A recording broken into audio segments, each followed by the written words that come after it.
இல்லாத சொத்தை இருக்க மாதிரி காமிச்சு எல்ஐசியில் மக்கள் போட்டு வச்சுருந்த பணம் எல்லாம் அவனுக்கு ஷேராக கொடுத்துருந்தாங்க.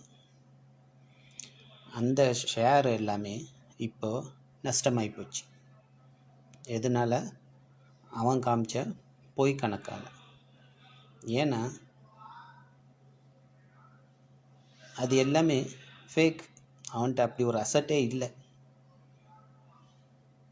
மக்களே விழிச்சிக்கங்க. எல்ஐசியில் போட்டிருக்க காசு எல்லாம் நம்மளோட காசு தான். இப்படியே நம்ம சைலண்ட்டாக இருந்துக்கிட்டே இருந்தோன்னா நமக்கு மிஞ்சிறது ஒன்றுமே கிடையாது.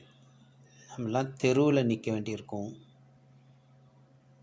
வேலைக்கு அலைய வேண்டியிருக்கும், வேலை கிடைக்காம